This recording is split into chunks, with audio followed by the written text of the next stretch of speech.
Please welcome Founder and Chief Executive Officer of Rivian, RJ Scringe.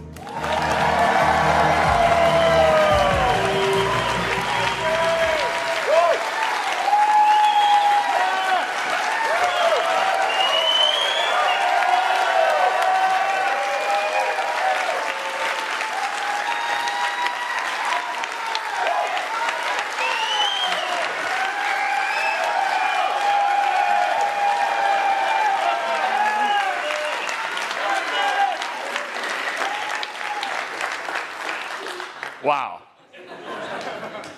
I'm so excited to have all of you here. This is a moment that's been building for so long for us, and to have so many friends, family supporters that are here. It's like moving. I can feel it in my soul right now. So thank you guys. We've got a lot to talk about today. I started Rivian, and really at the core of it, every decision we make, the products, the strategy, what we're building, how we go about building our business, the way we structure our teams, the way we think about our culture, has been built around this idea of keeping the world adventurous forever. And so much of that ties into this world of forever, or into this word of forever. And forever is an intimidating word. It's a word that means so many things, it's hard to even capture what that represents. And when we look at that word, when we think about what we're building, what we're creating, it extends beyond us. It extends beyond what we're doing today, what we're doing this month. And we often say we're building a world thinking about our kids' kids' kids. And it's our kids' kids' kids, that mindset, that informs how we make product decisions, and it informs, really importantly, how we make the products what they are. So today, when we think about that and we look at what we're going to be showing you, just recognize the thoughtfulness that thousands and thousands of decisions have gone into those products. And to start that, we developed our R1 product line really as our handshake with the world. These are products that redefined what a truck was, what an SUV was, and enabled a level of performance, capability, everyday usability that really never before been seen. And that was built on this deep desire, this really deep desire to make products that not only enabled the types of adventures we want to take photographs of, the kinds of things we want to remember 20 years from now, 100 years from now, but also inspire those things. Inspire you to say yes to things that scare you, to explore, to do new things. And that desire to explore feeds into all the things that we drive as a business. And hopefully you see that in our future products and what's to come. Now, beyond just the desire to explore, we also need to make sure that these products are safe. And a huge part of what we're building has been built around safety.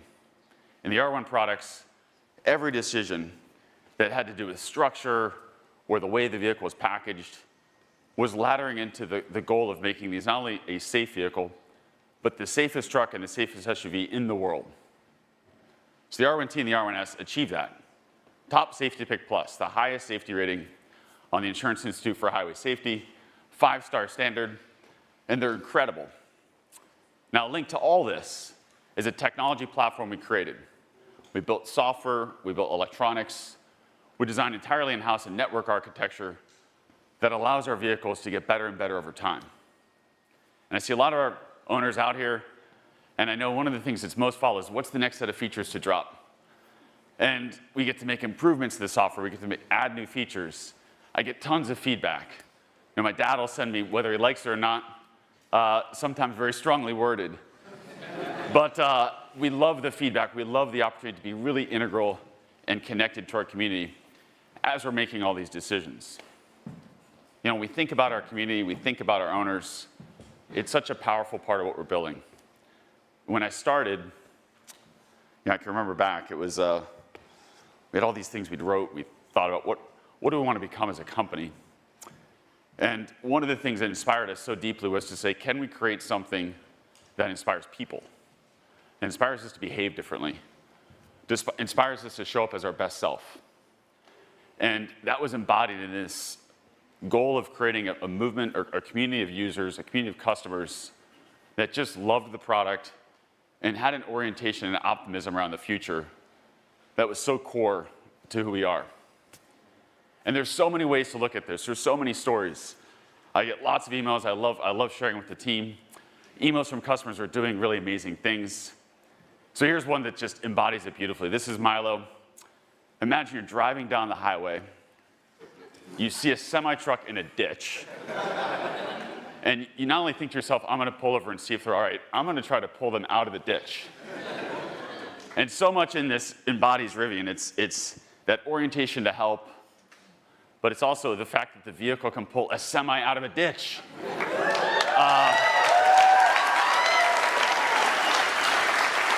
And so I used to get asked the question, can a Rivian vehicle tow? And I'd always jokingly say, it can tow a house across the street. Just how far do you want to tow it? But you know, beyond the products and beyond what we're creating in the technology and the software and propulsion and towing capability is really the other element of how our brand manifests, which is our spaces. And we're sitting in one today. This is normally a movie theater. It doesn't look like one right now, but normally there'd be seats right here. And this is an example of the types of spaces we want to create as a company. Spaces that are active elements of the community, pull people in, drive discussion, enable the types of dialogue around what's coming in terms of electrification, what we have to drive in terms of change. And this is one of many spaces, and we're building more of these, and we have them across the US, and each one of these is special. Each one has some unique link to the community that it's in. And you know, these are a chance for us to physically manifest our brand in a very unique way. But beyond the spaces like this, we also have a whole network of service infrastructure we've created. And when we think about service, you know, your mind immediately goes to the idea of going to a physical service location, but actually more than half of our service is done with our mobile service fleet. So we have over 500 mobile service trucks, our R1T, and mobile service vans that actually show up at your house, show up at your work, and we can fix your vehicle there. But in addition to that, for things that we can't fix in your driveway or fix in a parking lot at your office, we do have a physical service infrastructure. We have 54 service locations today. These are rapidly ramping up. And these are beautiful spaces, enthusiastic team members, and we've just started doing test drives out of these to get more people exposure, not just to Rivian, but importantly to electrification and what it feels like to drive an electric vehicle, something that really completely changes the way you think about the way a car operates. So we wouldn't be talking about electric vehicles in this massive transition where we have to move 1.5 billion vehicles in our global fleet over the next, hopefully, few years, maybe a couple of decades, to electric without thinking about charging infrastructure. And one of the elements of charging that we often don't fully appreciate is most of it happens at home. More than 90% of your charging is happening actually in your garage. But you do need to go point to point. You need to go from Washington, D.C. to New York, from San Francisco to L.A. Or if you don't have a garage, you need a way to charge your vehicles. So we're also building a high-speed charging network. We call it a Rivian Adventure Network. It's rapidly being built out. Within a few years, we'll have 600 of these charging locations. And it'll be an open network. So it'll be Rivian vehicles as well as non-Rivian vehicles. And beyond that, we, of course, integrate across the other third-party platforms. And importantly, in fact, this month, our vehicles will be able to access the Tesla Supercharger network. And that's for existing customers. But I think we're going to see a big shift in the mosaic of charging solutions, and the technology and the platform we developed with our Rivian Adventure Network is really key for that. Now, powering that network and powering this transition to electrification, we can think about the end vehicle, the use of that vehicle, as driving this change, driving a downstream demand shift from, of course, gasoline or diesel to electric, but we also need to create the upstream supply of renewable energy. And this is an area we've been really focused on, and we're committed to building out over 7 billion miles of renewable energy by 2030. And so those projects are already underway, and the downstream demand that all of our customers, all of our owners collectively represent, enable us to create this new upstream supply of renewable energy. So, we're here to talk about what's next. We're here to talk about how all this brings us to our next set of products, and really how we get a lot more people into our products, into our brand. And how do we make Rivian more accessible to a lot more people? So with that, let me introduce you to R2.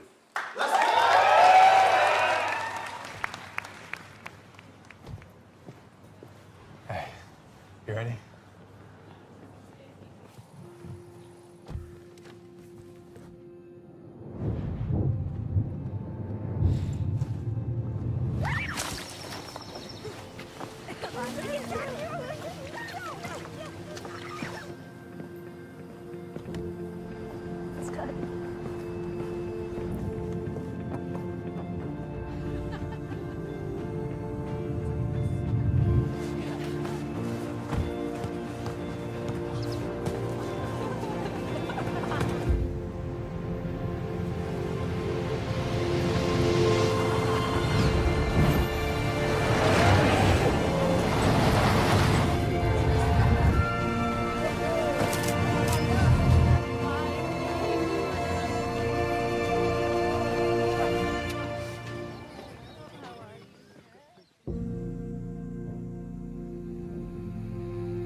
This is Jeff, our Chief of Design.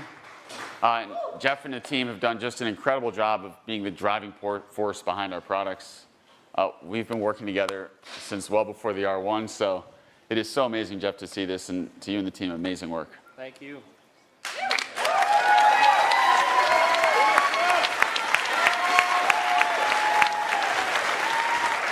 So it is so awesome to show this. I've been waiting for this for a while.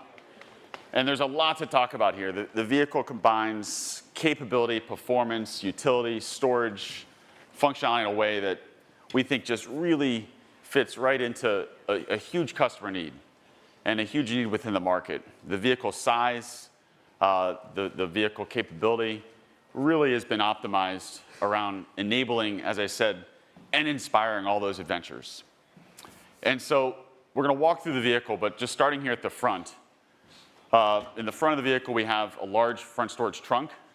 For those that are familiar with R1, of course, this should be very relatable. But this is great for putting luggage, backpacks, your gear. It's one of the most used storage areas of our R1 vehicle. We get to see the data on how all of our owners are using it.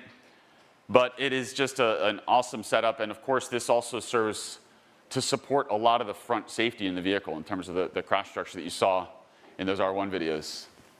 Now, if we go around the side of the vehicle, it's hard to see without sitting in it, but so much effort has gone into making sure the packaging, not just in the front row, but also in the second row, creates this really airy, really comfortable, really spacious experience.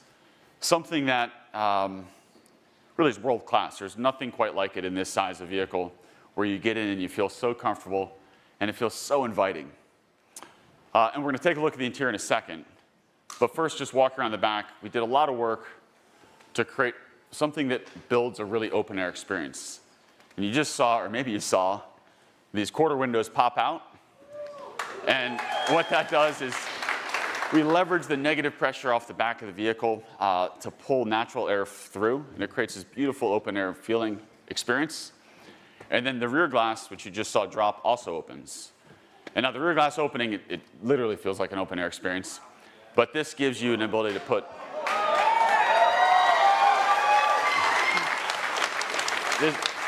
you can put surfboards, you can put longer gear, and as you just saw, the second row seats fold flat, but also the first row seats fold flat. And the first row seats folding flat, that gives you, when if you're driving the vehicle, you can put long things in very easily. But if you're not driving the vehicle, let's say you're camping or staying overnight in the vehicle, it creates this awesome in-vehicle camping experience with an inflatable mattress. So walking around here to the side, you're thinking to yourself, well, how does the vehicle size? You're probably looking at me, I'm about 6'1", trying to figure out how does this compare to an R1? Well, we'll tell you, it's about 400 millimeters shorter than an R1S. And in addition to being shorter, it's quite a bit shorter in wheelbase. It's also lower in height. And it fits into any garage. It fits into tight spaces, really maneuverable. But to look at it in a driving environment is really helpful. So we'll show you it here next to an R1S. It looks awesome. It looks really like, just two family members out for a stroll. I love that. So let's take a look at the inside. And when we think about the design of an interior of the vehicle, a lot of that ties to just what's in the materials, what's in the packaging, what does it make you feel? What's that environment feel like? And so we spent a lot of time working through those materials and the overall packaging to create an experience that is as inviting as one could imagine. And we have a lot of feedback from R1.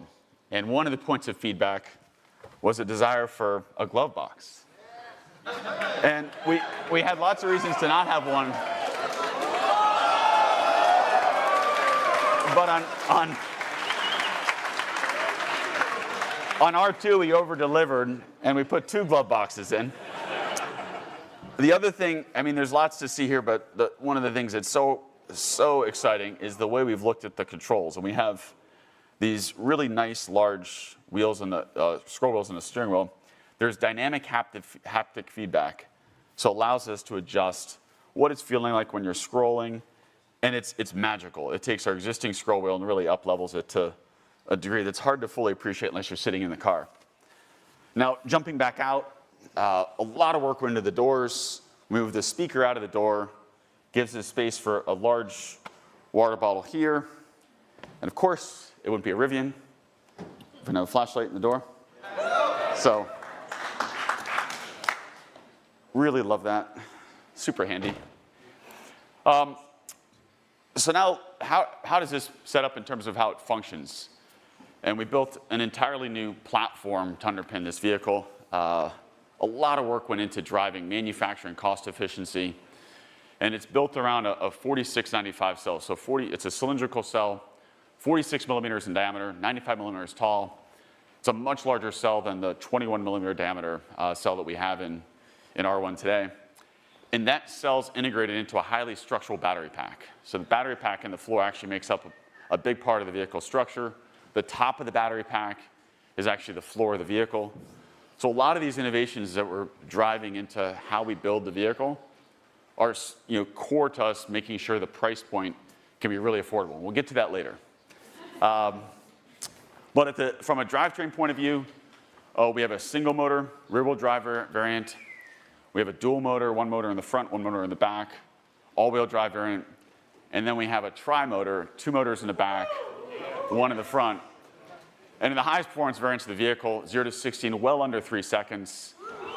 Yeah, so it's very quick. And then all those motor combinations can achieve over 300 miles in range.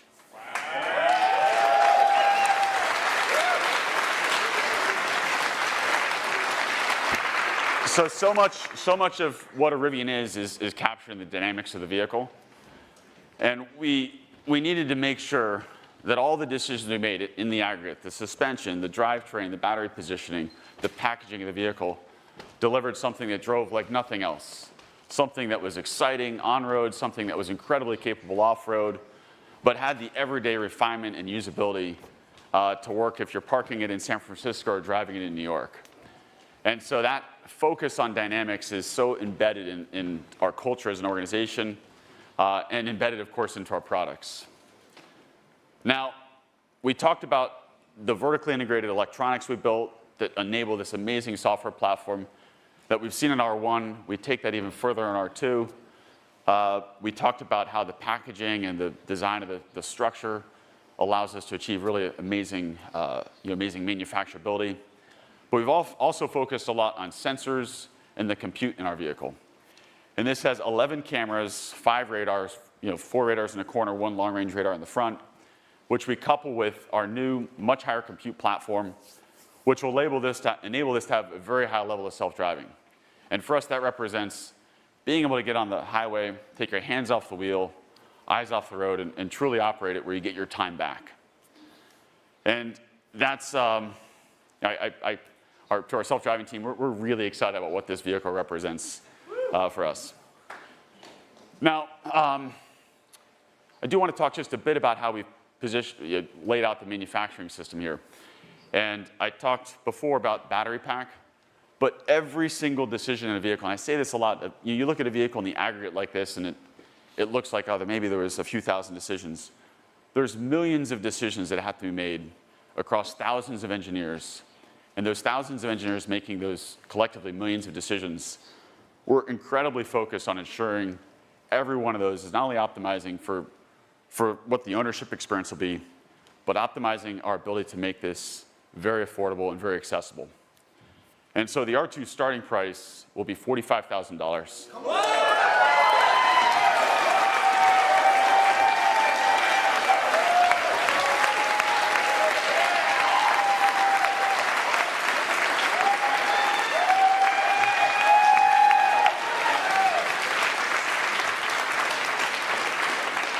And you can reserve one starting today. Already got mine. Yes. I love that. I'm so excited about this vehicle. I'm so excited about what it represents for us as a company in terms of achieving scale, what it represents for us in terms of our collective learning being embodied into one vehicle as the follow product to what we did with our flagship product with R1. But it's important to note, R2 represents not just a vehicle, but it also represents a platform. And that platform, as I said, the performance, the capabilities, but also the flexibility from a manufacturing point of view is really important for us. And I'm really, really excited to talk about R2's sibling. which we call R3.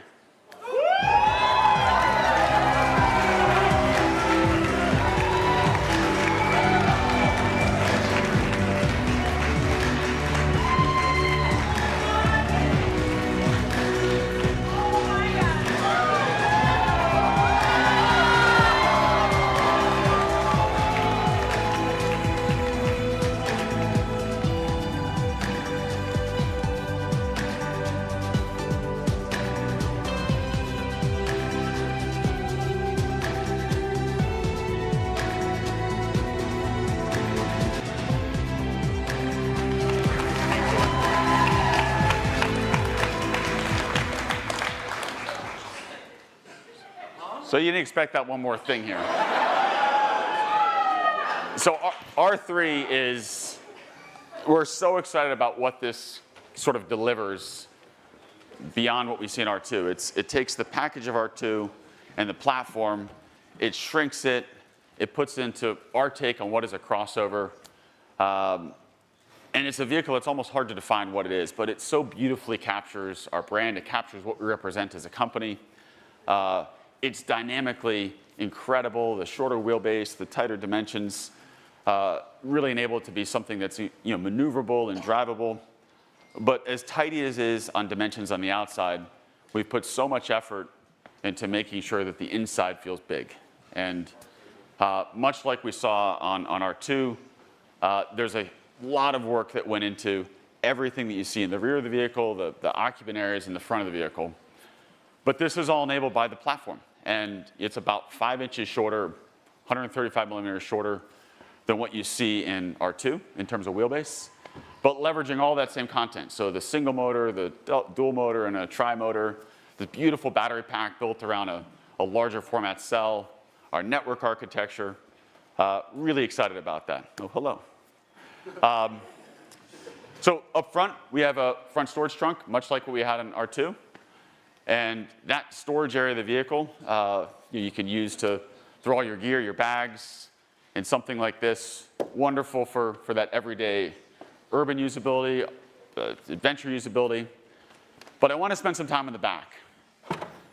And we spent so much time as a team thinking about working on how do we create a unique closure experience in the back. And what you just saw happen is the rear liftgate came up.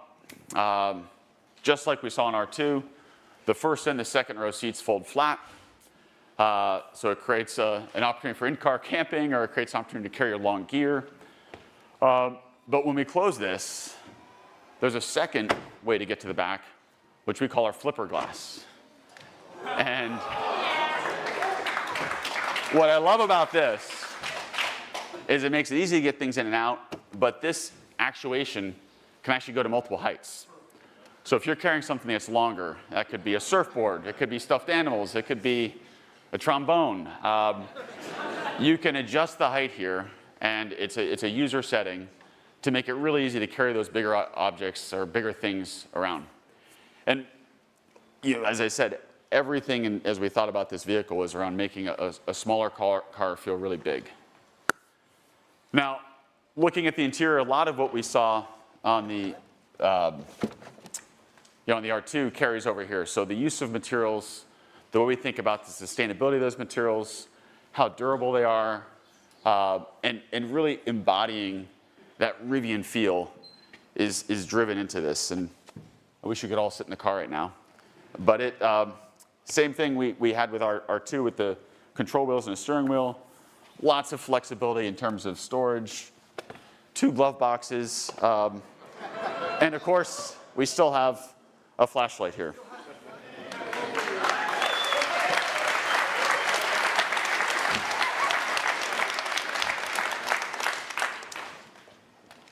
Now, we talked about platform flexibility. Hopefully you're seeing that here between R2 and R3. The ability for these 2 vehicles with really common family genes. You can feel their siblings. They look like the Rivians. They feel like the Rivians. Unfortunately, you can't all drive them to say they drive like the Rivians, but I can guarantee they do. But there's one more thing. One more thing.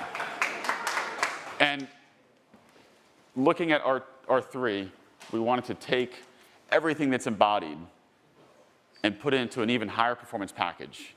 And this is something we call R3X.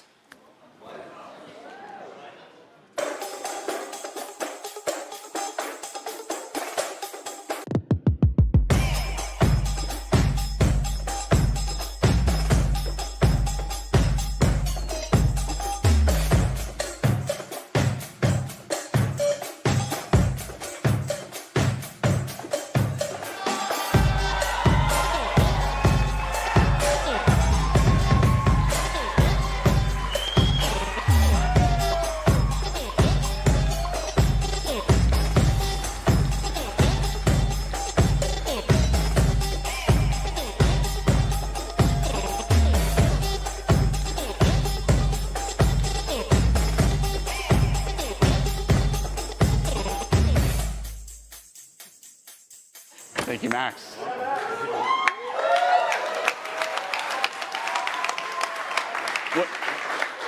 I mean, this is just so cool. This is the vehicle. When we walk around in the studio, everybody sees it and they're like, "Oh, I want that so bad." And I think that happens for anybody that sees it. But this captures, as you can see, R3, but pulls a level of deep performance capability into it. And there's lots of subtle differences. It's a wider wheel and tire, a little wider stance, more ground clearance, tri-motor setup, and a focus on really taking the capabilities of what Rivian represents and really flexing that and really showing that. And a small car, smaller crossover, delivering a level of on and off-road performance that will get us all very excited. And what you can't see, and I want to show, is the interior on the vehicle is just beautifully laid out. We had a chance to really stretch ourselves. This is an interior combination we internally call rugged playful, because it looks rugged and it looks playful. But the use of materials and the use of how we laid out those materials with cork and with interesting weaves and interesting ways to anodize metal, it feels so uniquely Rivian, but also so unique to this vehicle and to the performance variant. Now, as we think about this portfolio of vehicles, R2, R3, R3X, I can see from the room everyone is excited. We are so excited.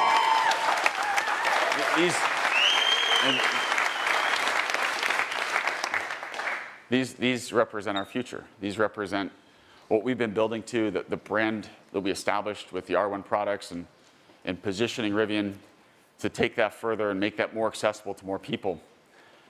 And we've been working hard to find ways to pull the timing on these programs forward, to get them to as many people as possible, as quickly as possible.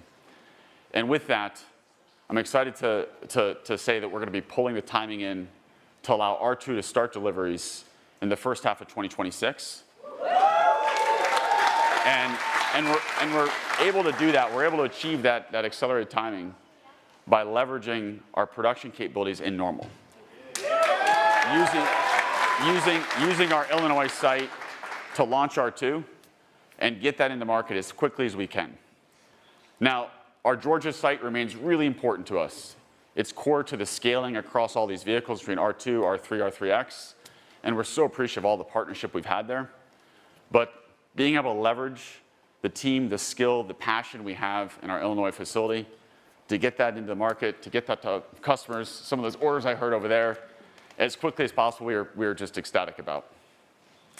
Now, hopefully you see, when we look at our products, when we look at R2, when we look at R3, when we look at R3X, every decision, as I said, ties to making sure these vehicles enable and inspire the kinds of things we want to take photographs of, the kinds of things we want to remember 20 years from now, 30 years from now. And so we've also developed a set of accessories that sit on these products. Yes. That link to making and building those memories.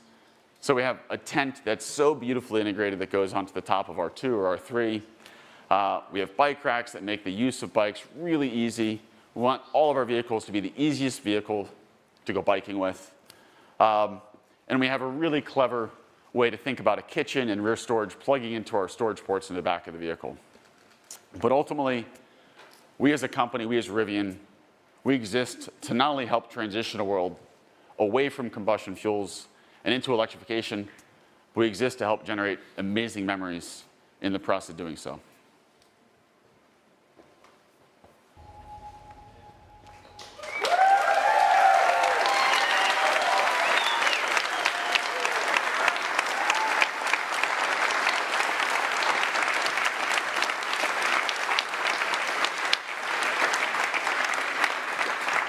Thank you, everyone, so much for joining us today to hear about our future. We couldn't be more excited.